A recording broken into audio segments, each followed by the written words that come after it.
Desa Pamengpuk terletak di sebuah lembah yang seolah terselip di antara punggungan hutan Jawa Barat. Jika dilihat dari kejauhan, desa itu tampak seperti sekumpulan titik-titik kecil yang tenggelam di balik kabut pagi. Atap-atap rumahnya yang terbuat dari genteng merah kusam berjejer rapi, berdampingan dengan rumpun bambu yang berdesis setiap kali angin gunung turun membawa aroma tanah basah. Suasana desa selalu tenang. Hanya suara ayam jantan, langkah-langkah lambat warga, dan alunan sungai yang mengalir di sisi timur menjadi musik pengiring kehidupan sehari-hari. Tidak ada lalu lintas, tidak ada deru kendaraan. Hanya ritme alam yang terus berulang tanpa tergesa. Di desa inilah tinggal seorang perempuan tua bernama Aminah, atau yang lebih sering dipanggil warga sebagai Nenek Aminah. Usianya sekitar 60 tahun, meski garis-garis keriput di wajahnya membuatnya tampak lebih tua dari angka itu. Namun sorot matanya tetap hidup, tenang, ramah, dan selalu tampak seperti menyimpan cerita panjang yang tak pernah benar-benar selesai. Rambutnya sudah memutih seluruhnya. Ia menyanggulnya dengan cara sederhana setiap pagi, lalu mengenakan kain jarik yang warnanya sudah memudar, ditemani kebaya tipis yang menjadi pakaian sehari-harinya. Nenek Aminah tinggal di sebuah rumah kayu yang ia bangun bersama almarhum suaminya puluhan tahun lalu. Rumah itu berada di pinggir desa, paling dekat dengan jalan setapak menuju hutan. Papan-papan kayunya mulai lapuk, namun tetap kokoh berkat perawatan yang ia berikan setiap musim hujan. Jika orang lain melihat rumah itu, mereka mungkin menganggapnya terlalu sepi, terlalu jauh dari keramaian, terlalu sunyi untuk dihuni seorang diri. Tapi bagi Aminah, kesunyian adalah sahabat lamanya. Ia sudah terbiasa, bahkan merasa nyaman dengan suara angin yang lewat dan jangkrik yang bernyanyi saat malam tiba. Setiap pagi, sebelum matahari benar-benar naik, Aminah bangun dan menyalakan tungku kecil di dapurnya. Ia membuat teh panas, lalu duduk di depan rumah sambil memandangi kabut yang perlahan naik dari lembah. Pemandangan itu tidak pernah membuatnya bosan. Dalam sunyi seperti itu, Aminah sering berbicara pada dirinya sendiri, atau lebih tepatnya pada alam yang mengelilinginya. Kadang ia berbicara pada pohon jambu di samping rumah, kadang pada angin yang lewat, dan kadang pada rumput liar yang bergerak pelan seperti mengangguk menjawab ucapannya. Bagi orang kota, itu mungkin tampak aneh, namun bagi Aminah, alam adalah teman terdekatnya. Setelah teh habis, ia berjalan ke kebun kecil di belakang rumah. Kebun itu sederhana, dipenuhi tanaman cabai, kangkung, singkong, dan beberapa pohon pisang yang tumbuh subur. Ia mencabut gulma dengan tangan telanjang meski tanahnya dingin. Sesekali ia menepuk tanah dengan cangkul kecil sambil tersenyum, seolah sedang menyapa tanah yang telah menemaninya puluhan tahun.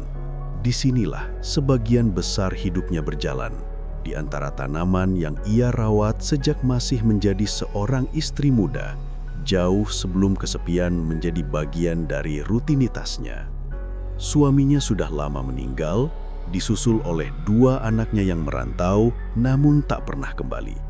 Tidak pernah ada kabar, tidak ada pernah surat, hanya kenangan yang tersisa, dan pada kenyataan itu Aminah sudah berdamai. Kesepian yang menyertainya bukan lagi luka, melainkan ruang hening yang ia isi dengan pekerjaan, alam, dan kebiasaan-kebiasaan sederhana yang membuat hidupnya tetap berjalan stabil.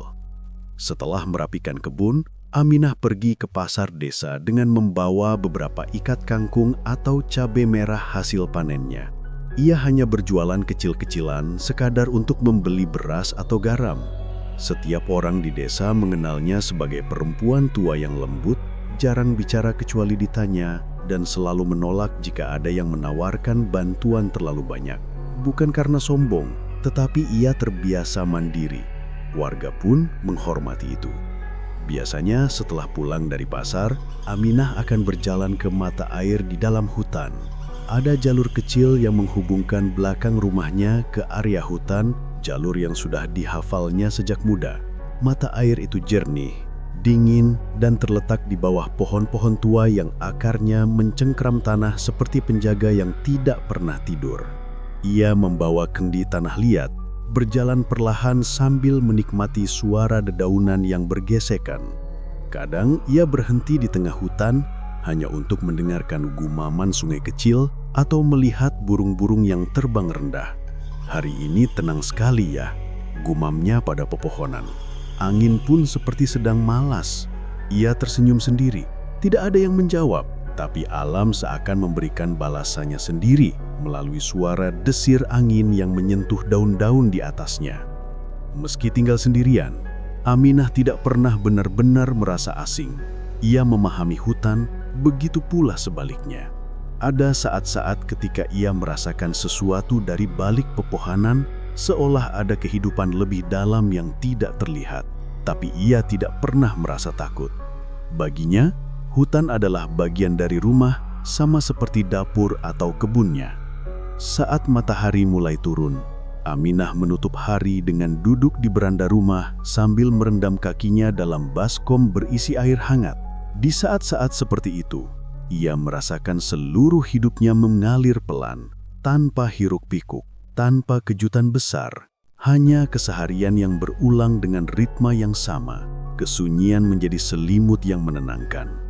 Namun, di balik semua ketenangan itu, tidak ada seorang pun yang tahu bahwa takdir Aminah menyimpan sesuatu yang luar biasa. Sesuatu yang selama puluhan tahun tidur dalam diam hutan.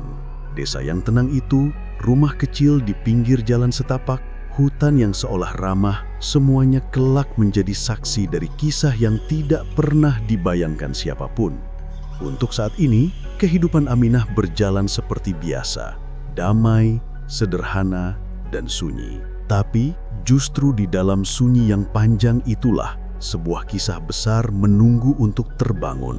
Dan hari itu akan datang lebih cepat dari yang ia kira. Hari itu, ketika kehidupan Aminah masih berjalan dalam ritme yang damai dan sunyi seperti hari-hari sebelumnya, sebuah perubahan kecil mulai merayap diam-diam dari balik hutan.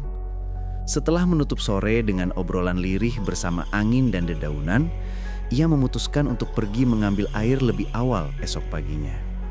Seperti biasa, ia bangun sebelum matahari naik, menyalakan tungku kecil, dan menyeruput teh hangat yang mengempul pelan.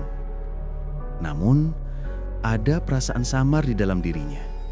Sesuatu yang tidak bisa ia definisikan. Seakan-akan hutan memanggilinya dengan cara yang berbeda. Lebih dalam, lebih sunyi, dan lebih mendesak. Setelah menyelesaikan pekerjaan di kebun, Aminah membawa kendi tanah liat dan memulai langkahnya menyusuri jalan setapak yang mengarah ke mata air. Kabut tipis menggantung rendah, membuat hutan terlihat seperti dunia yang baru saja bangun dari mimpi panjangnya. Suara burung masih belum ramai, hanya terdengar satu dua kicauan dari kejauhan. Tanah di bawah kakinya basah karena hujan semalam, menyisakan aroma lembab yang menenangkan. Setiap kali ia melangkah, dedaunan basah memantulkan cahaya keperakan dari sinar matahari yang mulai menembus celah pepohonan. Hari ini lebih sepi dari biasanya, gumamnya pelan, mengingat betapa sunyi alam di sekitarnya. Ia merasa seperti sedang memasuki ruang yang tidak seharusnya ia datangi. Namun langkahnya justru terus membawanya lebih jauh ke dalam. Biasanya, Aminah berjalan lurus menuju mata air tanpa menyimpang. Namun pagi itu, ia merasa terdorong untuk mengikuti sebuah jalur kecil yang jarang ia lalui. Jalur itu tertutup oleh semak dan rumput liar, seolah sudah lama tidak dilewati manusia. Ia berhenti sejenak, menatap jalur itu dengan kening berkerut. Tidak ada alasan yang jelas mengapa ia harus mengambil jalur itu, tapi sesuatu di dalam dirinya mengatakan bahwa ia harus melakukannya. Apa mungkin ada pohon jambu liar baru? Gumamnya mencari alasan logis. Namun, hatinya tahu, ini bukan soal buah atau rasa penasaran biasa. Ia melangkah masuk ke jalur itu. Setiap langkah terasa seperti memasuki bagian hutan yang lebih tua, lebih dalam, dan lebih terjaga. Suara serangga berkurang digantikan oleh desir angin yang lebih berat. Aminah menarik napas panjang, merasakan perubahan suhu yang sedikit turun. Pepohonan di bagian ini lebih besar. Akarnya menjalar di permukaan tanah seperti urat-urat tua yang pernah menyaksikan ratusan musim berganti. Setelah berjalan cukup jauh, ia tiba di sebuah area yang belum pernah ia lihat sebelumnya. Tempat itu seperti ruangan alami yang terbentuk dari dinding-dinding pepohonan dan semak padat. Cahaya matahari hanya masuk melalui celah kecil di atas, menciptakan lingkaran cahaya di atas permukaan tanah. Aminah terpaku melihat sesuatu di tengah lingkaran cahaya itu. Sebuah objek bulat, besar, dan berwarna hitam pekat. Bentuknya seperti batu, tapi permukaannya terlalu halus dan sedikit berkilau. Ia mendekat perlahan. Kakinya berhenti sekitar 1 meter dari objek itu. Mata Aminah melebar. "Ya astagfirullah," ucapnya lirih. Itu bukan batu. Itu adalah sebuah telur. Telur berukuran hampir sebesar kendi besar yang ia bawa. Berwarna hitam dengan garis-garis samar seperti retakan yang belum pecah. Permukaannya dingin, tapi terasa seperti menyimpan sesuatu di dalamnya. Aminah berdiri mematung beberapa saat, mencoba memahami apa yang sedang ia lihat. Telur sebesar itu bukan milik ayam, bukan milik burung hutan, bahkan tidak mirip telur reptil biasa yang pernah ia temukan. Ini jauh lebih besar. "Punya siapa kamu ini?" bisiknya, seolah telur itu bisa menjawab. Ia menunduk perlahan dan menyentuh permukaan telur itu dengan ujung jarinya. Sentuhan itu membuatnya terkejut. Telur itu bergetar sangat halus, seperti ada kehidupan yang bergerak di dalamnya. Sejenak ia menarik jarinya kembali. Ragu. Nalurinya mengatakan ia harus menjauh. Tetapi sisi lain di dalam dirinya, sisi lembut yang selama ini mendorongnya untuk merawat segala sesuatu yang rapuh, justru mendorong tangan itu untuk menyentuh lagi. Dan ketika telapak tangannya menempel penuh pada permukaan telur, ia merasakan sesuatu yang hangat. Bukan panas, tapi hangat seperti napas atau detak. "Ya Allah, apakah ini hidup?" gumamnya dengan suara tercekak. Aminah merasa dadanya menghangat dengan perasaan yang sama seperti puluhan tahun lalu, ketika ia pertama kali menggendong anaknya. Sesuatu tentang telur itu menghadirkan kembali insting keibuan yang sudah lama tidur. Ia tidak tahu makhluk apa yang ada di dalamnya, tapi entah bagaimana ia tahu telur itu tidak boleh ditinggalkan begitu saja. Jika ia pergi, sesuatu buruk mungkin akan terjadi pada makhluk kecil yang sedang berjuang hidup di dalamnya. Ia menoleh ke kanan dan ke kiri, memastikan tidak ada predator atau warga yang mungkin melihat. Hutan masih sunyi, tidak ada tanda-tanda bahaya. Dengan suara napas yang sedikit bergetar, ia menunduk dan memeluk telur itu dengan kedua lengannya. Beratnya cukup besar, tapi masih bisa ia bawa. Ia menegakkan tubuh, mengatur napas, lalu mulai melangkah kembali menuju jalan setapak yang membawanya ke rumah. Setiap langkah terasa seperti membawa sesuatu yang tidak semestinya ia temukan. Entah keajaiban, entah masalah besar. Namun, Aminah tidak memikirkan itu. Yang ia tahu hanyalah, telur itu harus dipelihara. "Aku bawa kamu pulang dulu ya. Kalau kamu nanti menetas, semoga kamu tidak membuat masalah." Ia tertawa kecil pada ucapan itu, meskipun tidak benar-benar lucu. Suara tawanya memantul pelan di antara pepohonan, lalu hilang di telan hutan. Ketika ia sampai di rumah, ia menaruh telur itu di dekat tungku dapur yang hangat. Ia membersihkannya dengan kain basah, mengusap permukaannya dengan lembut, dan menatapnya lama seperti seorang ibu yang baru menemukan anak yang hilang. Sejak hari itu, rutinitas Aminah berubah. Selain berkebun dan berjualan, ia selalu memeriksa telur itu setiap pagi dan malam. Ia berbicara padanya, bercerita, bahkan menyanyikan lagu-lagu lama yang dulu ia nyanyikan untuk anak-anaknya. Tidak ada yang tahu tentang telur itu. Tidak warga desa, tidak tetangganya, tidak siapapun. Hanya Aminah dan hutan yang tahu bahwa sebuah rahasia baru sedang tumbuh, menunggu saatnya untuk muncul ke dunia. Dan di dalam diam telur itu, sesuatu sedang bernapas. Sesuatu yang kelak akan mengubah hidupnya selamanya. Dan di dalam diam telur itu, sesuatu sedang bernapas. Sebuah kehidupan yang perlahan tumbuh. Sebuah misteri yang kelak akan mengubah hidup Aminah selamanya. Ia tidak tahu berapa lama telur itu akan bertahan, atau makhluk seperti apa yang sedang berkembang di dalamnya. Namun pagi demi pagi berlalu, dan perasaan hangat itu tidak pernah hilang. Bahkan seiring waktu, Aminah merasa kehadiran telur itu seperti mengisi ruang kosong yang selama ini ia biarkan tertutup oleh kesepian. Hari-hari berjalan dengan tenang. Setiap kali Aminah bangun, hal pertama yang ia lakukan adalah memeriksa telur itu. Ia menyentuhnya dengan lembut, memastikan suhunya tetap hangat, dan berbicara padanya seperti berbicara pada bayi dalam kandungan. "Pagi nak," katanya sambil tersenyum. "Kamu tidur nyenyak kan? Hari ini ibu mau ke hutan. Nanti ibu bawakan kamu cerita yang baru." Ia bahkan menempatkan tikar tempat ia beristirahat lebih dekat dengan tungku, agar lebih mudah mengawasi telur itu ketika malam tiba. Suara kecil dari kayu yang terbakar dikombinasikan dengan ritme napas telur yang halus yang hanya bisa dirasakan, bukan didengar, membuat rumahnya terasa lebih hidup dibandingkan tahun-tahun sebelumnya. Namun pada malam badai yang besar, ketika angin menghantam jendela dan hujan menari di atas atap rumah kayu, sesuatu mulai berubah. Aminah semula tak berniat tidur terlalu malam. Setelah mematikan lampu minyak, ia berbaring di tikarnya sambil memeluk selimut tipis. Namun matanya sulit terpejam.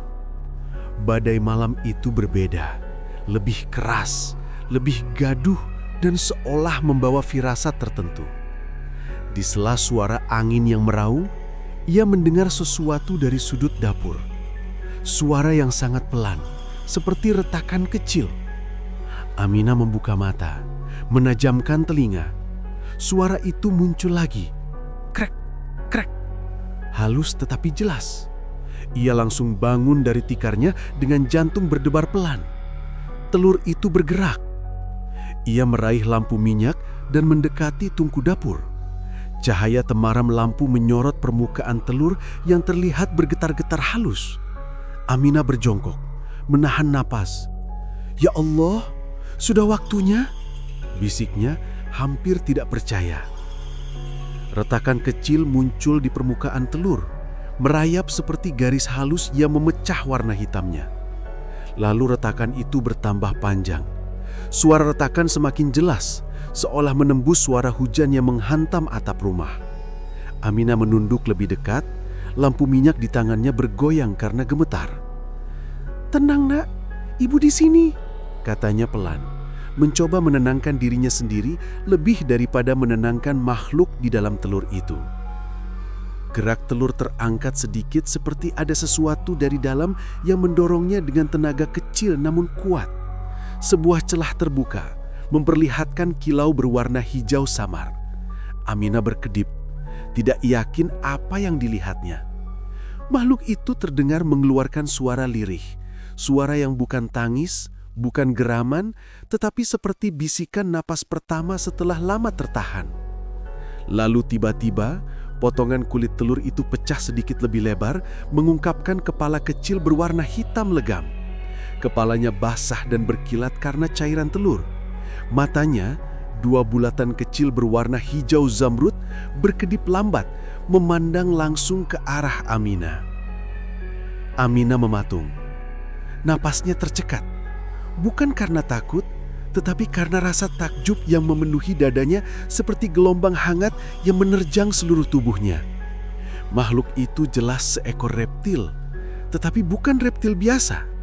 Ia terlalu hitam, terlalu berkilau, dan matanya terlalu dalam untuk disebut hewan liar tanpa jiwa. Makhluk kecil itu mengeluarkan suara serak yang pelan, seolah memanggil Aminah. Aminah menadahkan tangannya dengan hati-hati. "Ayo ke sini, Nak. Jangan takut." Kepala kecil itu bergerak, mendekat, menyentuh telapak tangan Aminah. Sentuhan itu begitu hangat. Lalu perlahan seluruh tubuh mungil itu keluar dari cangkang, merangkak masuk ke dalam genggaman Aminah. Tubuhnya panjang, licin dan lembut, lebih besar dari anakan buaya biasa, namun masih cukup kecil untuk diletakkan dalam pangkuan seorang wanita tua. Aminah merasakan getaran halus dari tubuh makhluk itu. Ia mengusap kepala kecil itu dengan lembut. "Kamu indah sekali," katanya hampir bergetar. "Aku tidak tahu kamu apa, tapi kamu anakku sekarang." Makhluk kecil itu menempelkan kepalanya ke dada Aminah, seakan memahami ucapan itu. Ia tidak liar, tidak gelisah. Justru ia tampak mencari kehangatan yang selama ini diberikan telur itu, dan kini ia menemukannya di dekap Aminah. Tubuhnya basah tapi hangat. Aminah mengambil kain bersih dan mengeringkannya perlahan. Kalau begitu, kamu harus punya nama," katanya sambil berpikir keras. Ia menatap mata hijau itu dan sebuah kata terlintas. Kata yang muncul begitu saja, seolah diperintahkan oleh sesuatu dalam hutan. "Baranyaris," ucapnya pelan. "Nama kamu Baranyaris." Makhluk itu berkedip sekali, lalu 2 kali, seolah menyetujui nama itu. Hari-hari setelah kelahiran Baranyaris berubah menjadi rutinitas baru yang mengisi hidup Aminah dengan warna yang tak pernah ia rasakan lagi sejak kehilangan keluarganya. Ia membuatkan Baranyaris tempat tidur kecil dari kain bekas dan karung goni. Namun si kecil lebih suka tidur dekat tungku atau di pangkuan Aminah saat malam tiba. Ia memakan ikan kecil, potongan singkong, dan sesekali potongan ayam yang dibelinya dari pasar. Meskipun masih sangat muda, ia bergerak dengan tubuh yang lincah, mengikuti Aminah kemanapun ia pergi di dalam rumah. Yang membuat Aminah semakin takjub adalah kelembutan makhluk itu. Meskipun kukunya tajam dan rahangnya tampak kuat, Baranyaris tidak pernah mencoba menggigit atau menyerang. Ia hanya mendengkur pelan setiap kali Aminah mengusap kepalanya. Suara yang belum pernah didengar Aminah dari hewan manapun. Suara itu seperti getaran halus yang menenangkan hati. Ketika ia tumbuh, Aminah memperkenalkannya ke dunia luar secara perlahan. Mereka berjalan ke belakang rumah, ke kebun, ke sungai dangkal yang biasa digunakan Aminah untuk mencuci kaki. Baranyaris akan berenang kecil, mengepakkan ekornya seperti anak yang baru belajar berjalan. Dan setiap kali Aminah khawatir ia akan tenggelam, makhluk itu justru kembali mendekat, seolah mengatakan bahwa ia baik-baik saja. Hari demi hari berlalu, dan hubungan mereka semakin kuat. Baranyaris bukan hanya seekor makhluk misterius yang muncul dari telur. Ia adalah teman, penghibur, dan sesuatu yang mengisi kembali bagian hati Aminah yang dulu kosong. Setiap malam, ketika suara hutan bergema dan angin lewat di sela-sela dinding rumah kayu, Aminah bersyukur karena dalam kesunyian panjang hidupnya, ia diberi kesempatan untuk menjadi seorang ibu lagi. Ia tidak tahu bahwa makhluk itu akan tumbuh menjadi sesuatu yang jauh lebih besar daripada yang ia bayangkan. Ia hanya tahu satu hal, Baranyaris datang ke hidupnya bukan sebagai ancaman, tetapi sebagai anugerah. Dan dari malam badai itu, hidup mereka tidak akan pernah sama lagi. Hari-hari berikutnya, setelah kehadiran makhluk kecil yang baru menetas itu, menjadi titik balik dalam kehidupan Nenek Aminah. Seolah-olah sunyi yang selama ini menemani langkahnya, akhirnya memiliki suara dan bentuknya sendiri. Di pagi hari yang lembab dan berembun tipis itu, Nenek Aminah terbangun dengan perasaan aneh. Bukan takut, bukan pula gelisah, melainkan seperti ada sesuatu yang baru menunggu dirinya di luar pintu. Dan ketika ia membuka pintu gubuknya, ia mendapati makhluk mungil itu sudah menunggunya, duduk di atas lumpur, menatap seperti mengenali, seolah sejak awal ia tahu siapa yang pertama kali ia lihat ketika membuka mata di dunia ini. Nenek Aminah tersenyum kecil. "Ah, kau datang lagi ya," ujarnya pelan, meski ia tahu makhluk itu tidak memahami bahasa manusia. Namun dari cara matanya berkilat, dalam dan perlahan, seperti ada ikatan yang tak perlu kata-kata untuk mengikat. Ia berjalan menuju kebun kecilnya, dan makhluk itu mengikuti dari belakang. Langkahnya pendek-pendek, tubuh mungilnya masih kaku, tetapi ia berusaha mengejar. Suaranya sesekali mengeluarkan lengking pelan seperti memanggil. Bagi Nenek Aminah, itu terdengar lebih mirip sapaan hangat daripada ancaman. Di bawah sinar matahari pagi yang baru naik setinggi batang pisang itu, Nenek Aminah terlihat seperti reptil kecil biasa. Tak terlihat tanda bahwa kelak tubuhnya akan menjulang melebihi perahu panjang milik para nelayan. Nenek Aminah mulai terbiasa dengan kehadiran itu. Setiap ia menggali tanah untuk menanam bibit sayur, makhluk itu duduk diam di dekatnya, menatap dengan rasa ingin tahu. Setiap kali ia menyiram tanaman, makhluk itu mencoba menangkap air dengan moncongnya, membuat percikan air jatuh ke segala arah. Nenek Aminah tertawa kecil setiap kali ia melihat tingkah itu, tawa yang sudah bertahun-tahun tidak pernah ia keluarkan dari hati. Hari-hari berlalu. Aminah menyiapkan mangkuk air lebih besar di dekat bilik rumahnya karena ia mulai sadar bahwa makhluk itu senang berendam. Ia memberi makan seadanya, ikan kecil dari sungai, potongan daging sisa, bahkan kadang ia memberi buah-buahan yang tampaknya disukai makhluk itu karena ia sering melihatnya menggigit dengan semangat. Dan meski binatang itu adalah reptil, ada sesuatu dalam cara ia menunggu makanan, tidak pernah menerkam, tidak pernah agresif, yang membuat Aminah merasa aman. Kelak ia memberinya nama, namun bukan karena ia ingin, tetapi karena suatu sore, setelah mengganti air di mangkuk besar itu, ia duduk di kursi bambu dan tanpa sengaja berkata, "Kalau kau terus di sini, aku harus punya nama buatmu." Apa ya?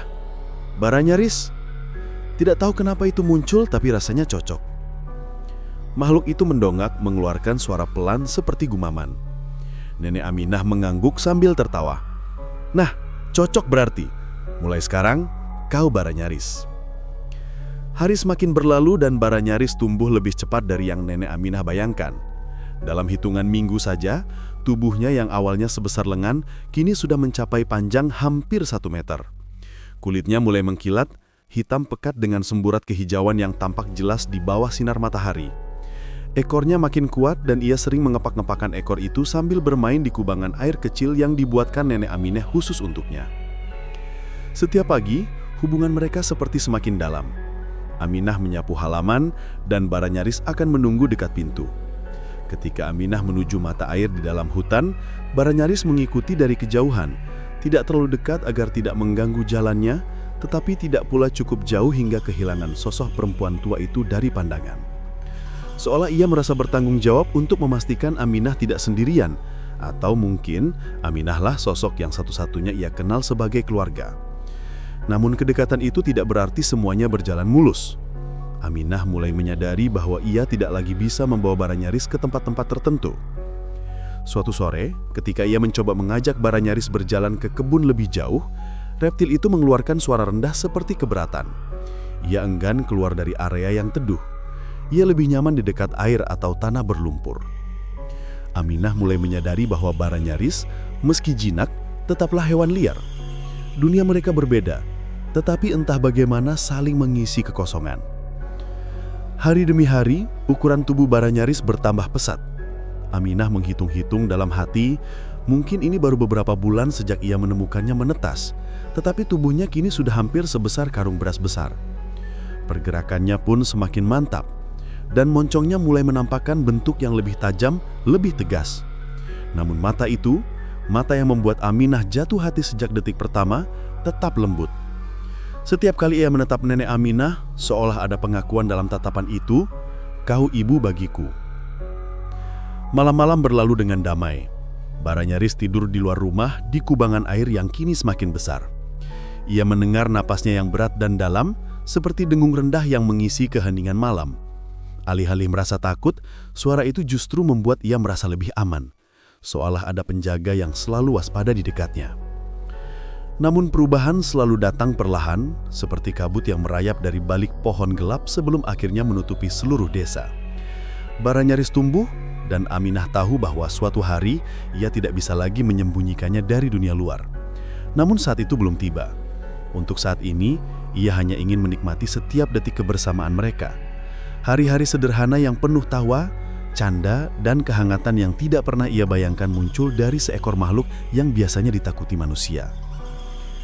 Di ujung hutan, di sebuah gubuk tua yang hanyas terlupakan, seorang nenek sebatang kara dan seekor bayi reptil yang tumbuh terlalu cepat menjalani hari-hari mereka dalam kesunyian yang hangat, tanpa menyadari bahwa kisah mereka kelak akan menjadi legenda yang mengguncangkan seluruh Jawa Barat. Di ujung hutan, di sebuah gubuk tua yang nyaris terlupakan itu, kebersamaan antara nenek Aminah dan Bara Nyaris terus tumbuh. Namun perlahan-lahan, ia mulai merasakan bahwa kedamaian yang selama ini melingkupi kehidupan mereka tidak akan bisa bertahan selamanya. Pertumbuhan Bara Nyaris yang semakin pesat bukan lagi perubahan kecil yang hanya ia sendiri yang dapat melihat.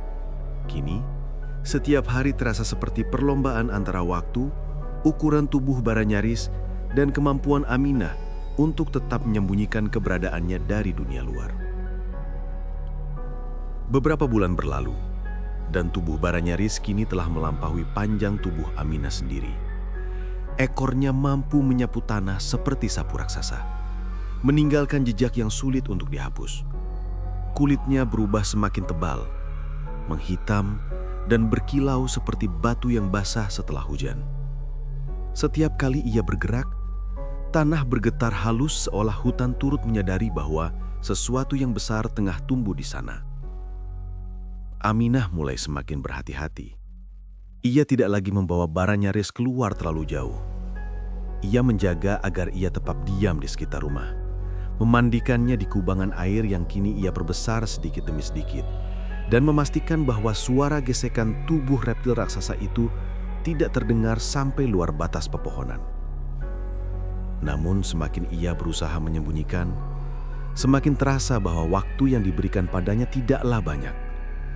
Bara Nyaris bukan lagi seekor reptil kecil yang bisa ia selipkan dalam keranjang atau di balik tirai bambu. Makhluk itu kini adalah sesuatu yang bahkan bayangannya saja akan membuat orang tercekat ketakutan. Pada suatu pagi, ketika embun masih menggantung di ujung daun ilalang, Aminah menyadari sesuatu yang membuat jantungnya tercekat. Di tepi kubangan air, ada bekas telapak kaki besar, jejak manusia. Bukan miliknya. Bukan pula jejak sandal seorang anak. Jejak itu jauh lebih besar daripada kaki warga desa pada umumnya. Dari bentuknya, Aminah langsung tahu seseorang telah masuk sejauh ini ke dalam wilayahnya. Seseorang telah berada cukup dekat untuk mendengar suara air, mungkin cukup dekat untuk melihat sekilas tubuh Bara Nyaris yang besar itu. Ia merasakan hawa dingin menjalari tengkuknya. Ia menyentuh jejak itu, meraba kedalamannya.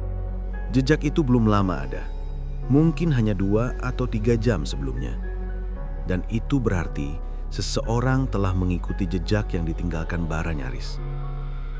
"Kita harus berhati-hati, Yaris," gumam Aminah pelan, menatap mata reptil itu yang kini sedang berendam dengan santai, tidak menyadari betapa dunia luar mulai mengintip rahasia mereka.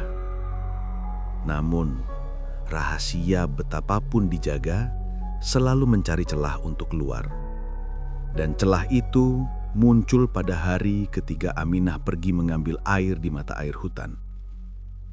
Ia meninggalkan Bara Nyaris di rumah, seperti biasa. Ia tahu reptil itu jarang keluar tanpa dirinya. Tetapi hari itu, entah oleh rasa ingin tahu atau karena mendengar sesuatu, Bara Nyaris merayap keluar. Pergerakannya tidak lagi halus. Tubuhnya menyeret tanah dengan suara berat.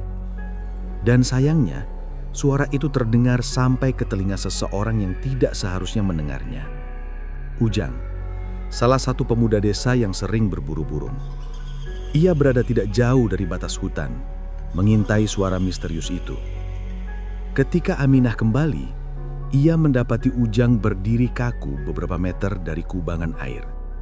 Matanya terbuka lebar, wajahnya pucat, napasnya tersengal-sengal seperti habis berlari jauh.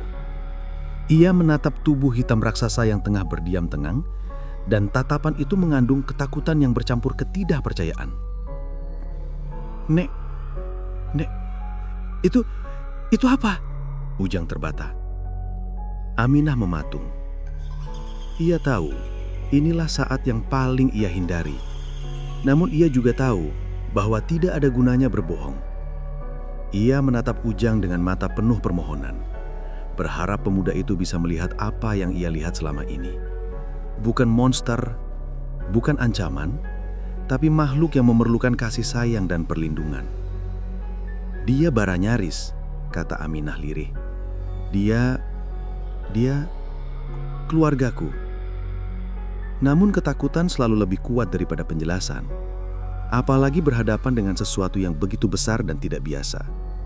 Ujang mundur setapak demi setapak, menggeleng-geleng kuat-kuat. Nek, harus lapor. Ini bahaya. Ini bukan hewan biasa. Ini buaya. Buaya raksasa, serunya, lalu berbalik dan berlari secepat mungkin meninggalkan tempat itu. Aminah mencoba mengejarnya, namun usianya tidak lagi mendukung. Ia hanya bisa melihat punggung Ujang menembus semak-semak, menghilang menuju desa. Hatinya menggigil. Ia tahu apa yang akan terjadi selanjutnya. Desa kecil yang penuh mitos dan ketakutan itu tidak akan diam mendengar kabar seperti ini. Dan benar saja, sore harinya, suara bisik-bisik mulai terdengar. Ketika Aminah pergi ke warung membeli garam, beberapa ibu-ibu menatapnya dengan wajah bingung bercampur takut. Ada anak kecil yang sembunyi di balik punggung ibunya ketika Aminah lewat. Tidak ada yang berani bertanya langsung, tetapi dari cara mereka saling berbisik sambil melirik, Aminah tahu kabar itu sudah menyebar. Malam harinya, suara tabuh kentongan terdengar di kejauhan. Suara panggilan warga. Suara yang selama 20 tahun hanya Aminah dengar ketika ada maling kambing atau ketika ada hewan liar masuk ke ladang. Tapi malam itu, panggilannya terasa berbeda, lebih berat, lebih panik, lebih mendesak. Aminah berdiri di depan rumahnya, memandang hutan yang mulai gelap. Baranyaris berdiam tepat di belakangnya, seolah mengerti bahwa sesuatu yang buruk tengah mendekat. Maafkan mereka, bisik Aminah, menatap mata reptil itu yang kini sedang berdiam, tenang, tidak menyadari bahwa dunia luar mulai mengintip rahasia mereka. Namun rahasia, betapapun dijaga, selalu mencari celah untuk keluar. Dan celah itu muncul pada hari ketika Aminah pergi mengambil air di mata air hutan. Ia meninggalkan Baranyaris di rumah seperti biasa. Ia tahu reptil itu jarang keluar tanpa dirinya. Tetapi hari itu, entah oleh rasa ingin tahu atau karena mendengar sesuatu, Baranyaris merayap keluar.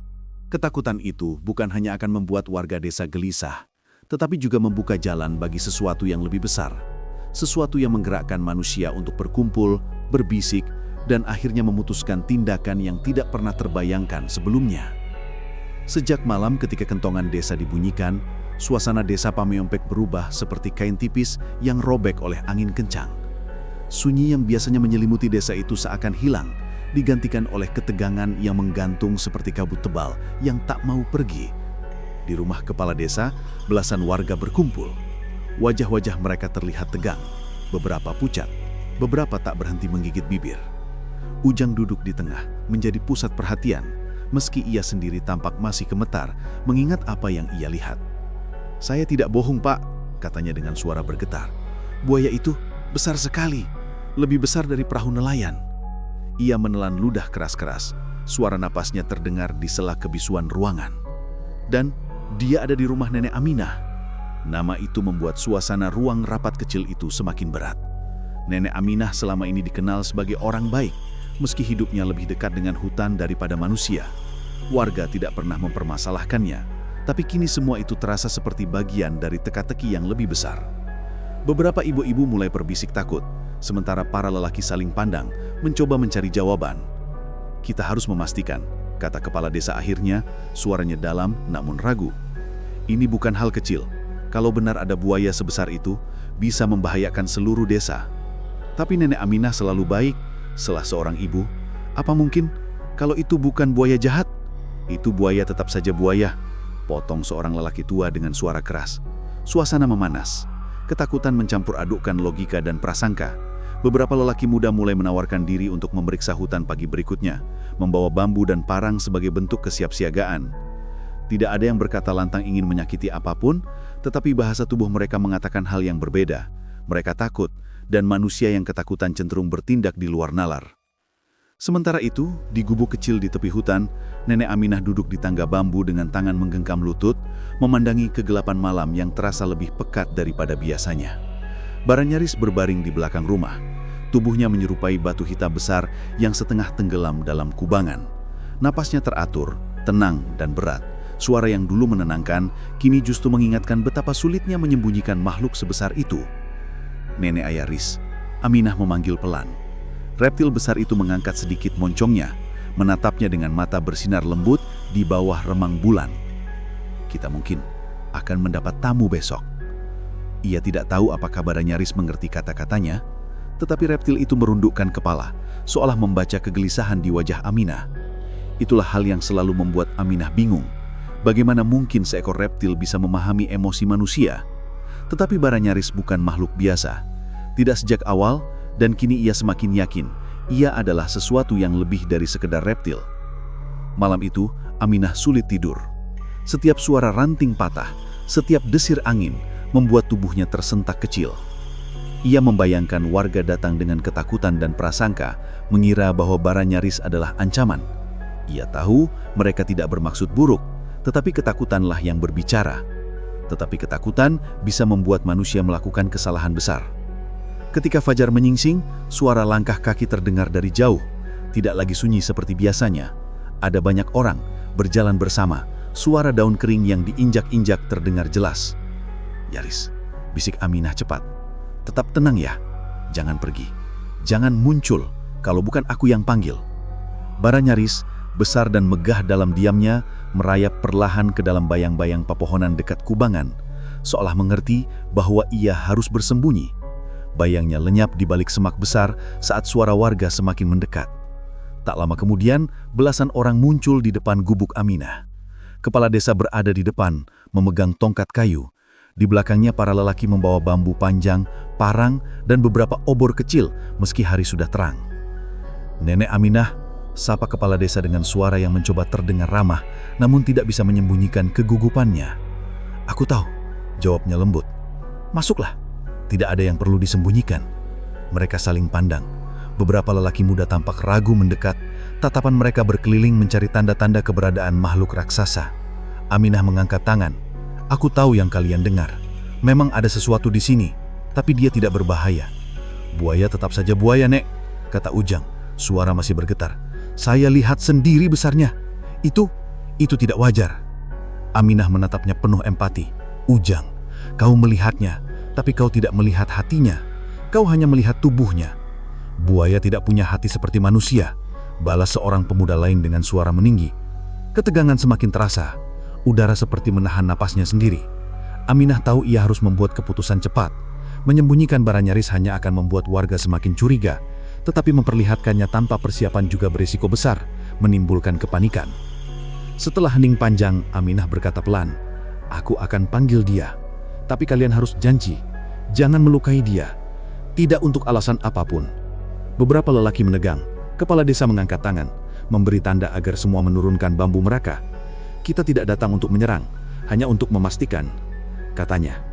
Aminah mengangguk dan berbalik. Langkahnya pelan namun mantap ketika ia mendekati semak, tempat Baranyaris bersembunyi. Ia menunduk sedikit, menyingkap daun besar dan berbisik, "Yaris, keluarlah. Pelan saja. Jangan buat mereka takut." Dalam keheningan yang membuat setiap detik terasa panjang, ranting-ranting bergerak, tanah bergetar halus, dan dari balik semak, perlahan muncul kepala raksasa itu, hitam, berkilau, kuat, namun penuh kelembutan ketika melihat Aminah. Warga desa langsung mundur serentak. Ada yang menjatuhkan bambu, ada yang memekik terbahan. "Ya Allah," bisik seseorang. Itu gede banget. Namun Baranyaris hanya menatap Aminah, kemudian duduk dengan tenang di sampingnya, seperti seekor anjing besar yang setia pada tuannya. Aminah berdiri di samping reptil raksasa itu. Tubuhnya yang kecil tampak semakin rapuh, namun keberaniannya membuat semua orang terpaku. "Dia bukan ancaman," katanya, suaranya gemetar tapi tegas. "Dia adalah keluarga bagiku." Namun sebelum ada yang sempat menjawab, suara asing terdengar dari belakang kerumunan. Suara berat, serius, dan penuh otoritas. "Maaf, warga semua. Kami, dari Polda Jawa Barat, menerima laporan adanya binatang berbahaya." Semua menoleh. 3 kendaraan polisi berhenti di tepi hutan, puluhan petugas turun dengan perlengkapan lengkap, dan di tengah mereka melangkah seorang perwira dengan sikap tegas. Aminah merasakan napasnya hilang seketika. Dunia mereka akhirnya ditemukan, dan tidak ada lagi tempat untuk bersembunyi. Dunia mereka akhirnya ditemukan, dan tidak ada lagi tempat untuk bersembunyi. Pikiran itu terus berdenging di kepala Nenek Aminah ketika deru mesin kendaraan polisi mereda dan puluhan pasang langkah kaki berat mendekati halaman rumahnya. Suasana yang semula hanya dipenuhi ketegangan warga desa, kini berubah menjadi campuran antara ketakutan, hiruk-pikuk, dan rasa tidak percaya yang lebih besar dari sebelumnya. Petugas Polda Jawa Barat berdiri membentuk barisan di antara warga dan gubuk kecil Aminah, seolah mereka menghadapi situasi yang bisa berubah berbahaya kapan saja. Seragam gelap mereka berkilau di bawah sinar matahari pagi yang mulai meninggi, dan suara radio komunikasi yang sesekali berbunyi menambah kesan bahwa ini bukan lagi masalah desa biasa, ini sudah menjadi urusan negara. Perwira yang memimpin rombongan melangkah maju, tubuhnya tegap, wajahnya tegas namun tidak menunjukkan amarah. Ia lebih tampak seperti seseorang yang berusaha memahami apa yang sedang terjadi, meski tatapannya tetap waspada. Di dadanya tertera nama, Kompol Darmawan. "Selamat pagi," katanya dengan suara lantang namun terkontrol. "Kami menerima laporan dari masyarakat bahwa ada hewan liar berukuran sangat besar di daerah ini. Kami datang untuk memastikan keselamatan warga." Warga yang berkumpul hanya bisa mengangguk. Ada yang merasa lega, ada yang cemas, dan ada pula yang masih terpaku pada makhluk hitam besar yang duduk tenang di samping Nenek Aminah. Kompol Darmawan lalu mengalihkan pandangan ke arah Aminah. Nenek yang bernama Aminah? Aminah mengangguk perlahan.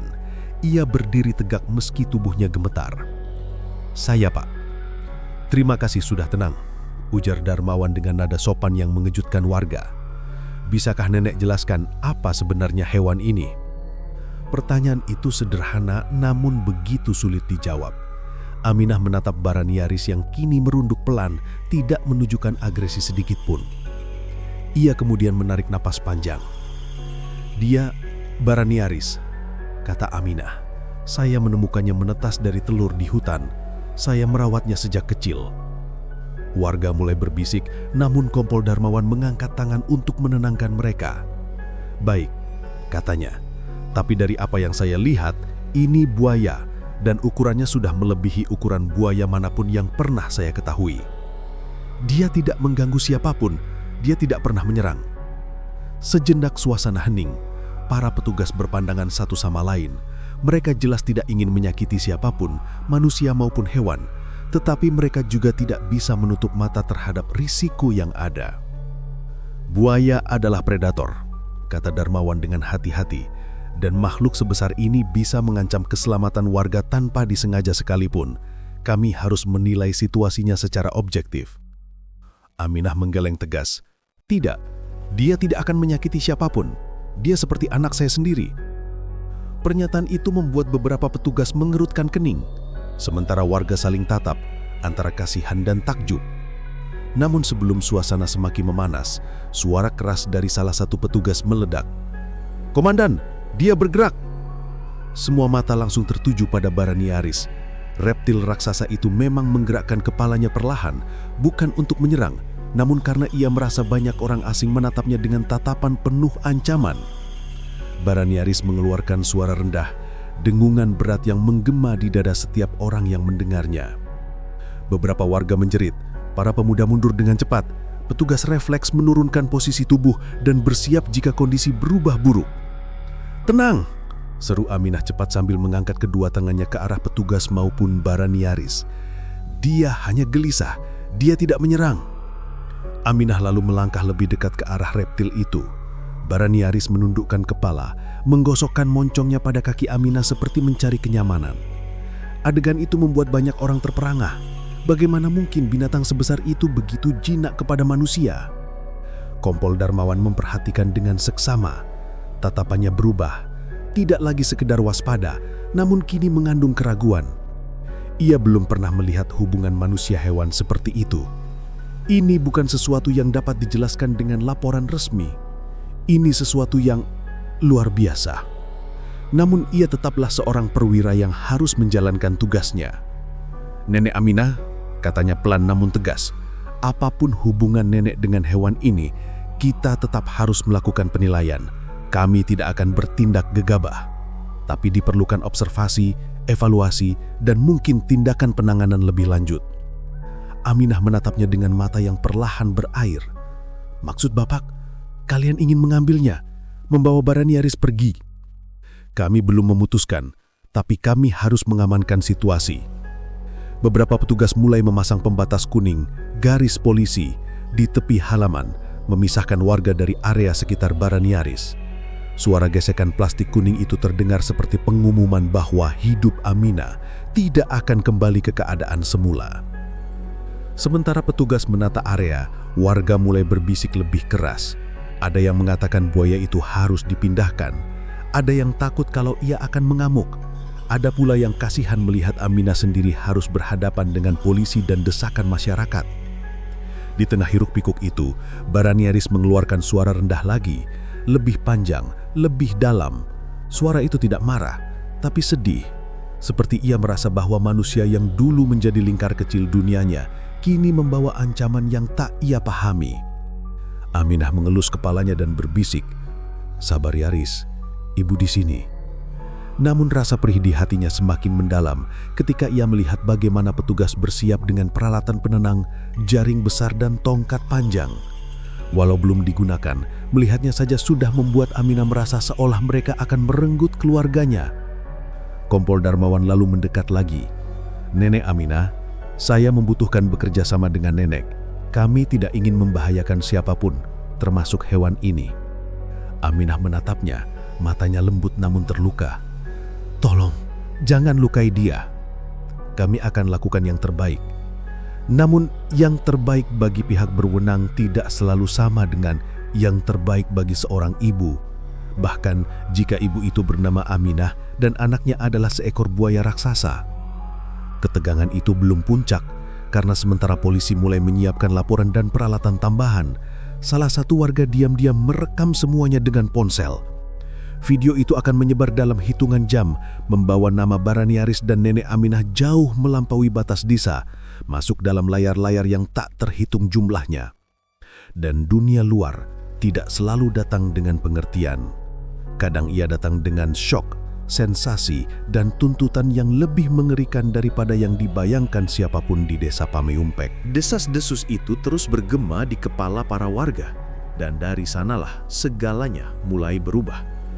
Kalimat terakhir yang terlintas di pikiran mereka, bahwa makhluk yang selama ini mereka abaikan ternyata raksasa yang hidup berdampingan dengan seorang nenek tua, menjadi pemantik ketegangan yang merayap tanpa bisa dihentikan. Kabar itu menyebar bagai angin panas yang menerobos celah-celah rumah bambu, memaksa seluruh desa keluar dari kenyamanan dan ketidaktahuan. Tidak ada satupun warga yang benar-benar siap menerima kenyataan bahwa cerita lama tentang buaya penjaga hutan mungkin bukan dongeng semata. Dan dari ketidaksiapan itulah bab ini bermula. Sejak pagi buta, desa Pameumpek berubah menjadi serangkaian bisikan gelisah. Tidak ada yang berani bicara keras, seolah menyebut nama makhluk itu dengan lantang akan mengundangnya masuk ke halaman rumah. Para lelaki desa berkumpul di balai, namun tidak satu pun punya ide pasti tentang apa yang harus dilakukan. Beberapa dari mereka baru kembali dari tepi sungai, tempat mereka mengaku melihat jejak besar menyeret tanah, menyisakan garis panjang seperti bekas perahu diseret ke daratan. Mereka yang melihatnya langsung merasakan lututnya melemas. "Kalau itu memang buaya, ukurannya pasti di luar nalar," gumam seorang lelaki, suaranya hampir tak terdengar. Yang lain menelan ludah, mencoba menangkap makna dari bayangan-bayangan yang selama ini hanya mereka anggap legenda. "Bagaimana kalau dia lapar?" tanya seseorang, membuat beberapa kepala menoleh tajam, seolah menyuruhnya diam. Pikiran itu terlalu menakutkan untuk diucapkan. Kegelisahan mereka tidak hanya soal makhluk itu. Ada satu hal lain yang membuat perut mereka terasa mengikat, kenyataan bahwa Nenek Aminah, perempuan tua yang sebagian besar hidup mereka anggap rapuh dan sendirian, ternyata menyimpan rahasia yang seolah tidak mungkin dilakukan manusia. "Bagaimana bisa dia hidup dengan buaya sebesar itu?" bisik seorang perempuan. "Bagaimana kalau dia sudah dikendalikan makhluk itu?" balas yang lain, makin memperburuk suasana. Sementara desa dilanda kegaduhan tak terlihat, Nenek Aminah menjalani paginya seperti biasa. Ia telah terbiasa dengan tatapan was-was warga sejak mereka melihat bara nyaris muncul di sungai. Walau ia paham kegelisahan itu wajar, ia tidak bisa menghentikan rasa sesak di dadanya ketika menyadari bahwa yang mereka takuti adalah teman satu-satunya yang ia miliki. Bara nyaris sendiri, seperti makhluk yang tidak tahu apapun tentang hiruk-pikuk manusia, berbaring tenang di tepi sungai. Tubuhnya yang hitam pekat memantulkan cahaya matahari pagi, sementara matanya yang kuning berkilat memperhatikan daun-daun jatuh terbawa arus. Tidak ada ancaman terlihat darinya, hanya kehadiran yang sangat besar dan sangat sunyi. Namun bagi warga, sunyi itu justru membuat mereka semakin takut. Ketika sore tiba, balai desa tak pernah seramai itu. Kepala desa mengambil posisi di depan, wajahnya tegang namun berusaha tetap tenang. Ia tahu keputusan apapun yang ia ambil akan berpengaruh pada seluruh desa. Di depannya, puluhan warga menunggu dengan napas tertahan. "Kita harus menghadapi ini," kata kepala desa akhirnya. "Buaya itu bukan hewan biasa. Kita tidak tahu apa yang bisa terjadi. Kita perlu bantuan." Ada hening sesaat, lalu seseorang bertanya, "Bantuan dari siapa?" Kepala desa menarik napas panjang. "Pihak berwajib, kepolisian, mungkin Polda Jawa Barat." Kata-kata itu membuat suasana terasa semakin berat. Menghubungi pihak berwajib berarti mengakui bahwa mereka menghadapi sesuatu yang di luar kendali desa kecil ini. Namun tidak ada yang membantah. Kecemasan telah menumpuk terlalu tinggi. Sementara rapat desa berlangsung, Nenek Aminah duduk di teras rumahnya, memandangi pepohonan hutan seperti seseorang yang mendengarkan sahabat lama. Angin malam membawa suara ranting patah, suara air mengalir, dan jauh di sana suara napas berat bara nyaris yang terdengar bagai guruh pelan. Ia tahu sesuatu akan berubah. Ia bisa merasakannya sejak pandangan warga mulai berubah dari sekedar penasaran menjadi ketakutan.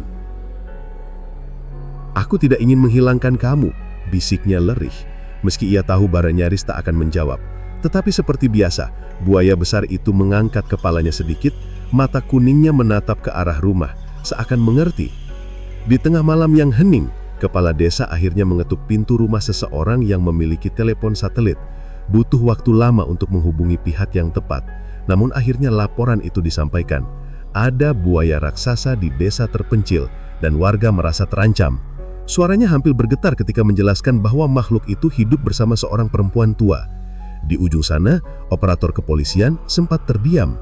Laporannya terdengar seperti cerita dari film dokumenter atau kisah mistis, namun protokol tetap mengharuskan mereka menindaklanjuti. "Baik, laporan akan kami teruskan. Mohon warga tetap berada di tempat yang aman," kata suara dari seberang. Pagi berikutnya, desas-desus itu berubah menjadi gelombang besar ketakutan. Warga yang sebelumnya hanya berbisik, kini mulai mempersiapkan skenario-skenario buruk. Anak-anak dijaga ketat di rumah, para lelaki membawa bambu runcing, meski mereka tahu itu tidak akan berguna, dan para perempuan mengunci pintu lebih awal dari biasanya. Kecemasan menguat seperti kabut yang turun dari bukit, pelan tapi memenuhi setiap celah kehidupan.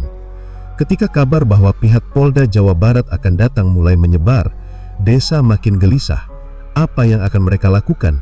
tanya seseorang. Tidak ada yang tahu jawabannya, dan ketidaktahuan itu justru membuat imajinasi mereka berlari semakin liar. Di tengah gelombang ketakutan itu, Nenek Aminah merasakan hatinya tenggelam. Ia tahu bukan hanya bara nyaris yang akan berada dalam bahaya. Hubungan yang ia bangun selama 20-an tahun bisa lenyap dalam sekejap karena ketakutan manusia. Ia memandang hutan seakan mencari jawaban yang mungkin tidak pernah ada. Ia hanya berharap saat pihak berwajib tiba, mereka tidak hanya melihat buaya itu sebagai ancaman, tetapi sebagai makhluk yang telah mengisi kekosongannya, memberikan alasan untuk bertahan hidup. Namun jauh di dalam hatinya, ia tahu babak baru telah bermula. Babak yang mungkin akan menguji batas kasih sayang antara manusia dan makhluk yang selama ini dianggap buas, dan angin malam yang berhembus dari arah sungai membawa firasat yang tidak mudah diabaikan. Sesuatu yang besar sedang bergerak mendekat dan tidak ada yang bisa menghentikannya. Firasat tentang sesuatu yang besar sedang bergerak mendekat. Itu benar-benar menjadi nyata ketika matahari bahkan belum sepenuhnya muncul dari balik bukit. Suara deru mesin yang asing bagi telinga warga Pamengpeuk memecah kesunyian desa yang biasanya hanya diisi kicau burung dan desir angin hutan. Dari kejauhan, getaran tanah yang pelan namun tegas terasa hingga ke rumah-rumah kayu, membuat beberapa warga terbangun lebih awal dengan dada berdebar. Mereka tahu hari ini akan datang, tetapi tak ada satupun yang benar-benar siap menghadapinya. Di ujung jalan tanah yang menghubungkan desa dengan dunia luar, iring-iringan mobil hitam dan truk putih milik kepolisian muncul perlahan namun pasti. Lambang Polda Jawa Barat terpampang jelas pada sisi kendaraan, berkilau terkena cahaya mentari yang mulai naik. Para warga yang berdiri di pinggir jalan hanya bisa menatap tanpa suara, seakan kehadiran para aparat itu mencabut nafas mereka secara perlahan. Ketegangan menyelimuti desa seperti kabut tebal yang sulit ditembus pandangan. Tak ada suara, tak ada tawa. Hanya detak jantung yang saling bersahutan dengan kecemasan.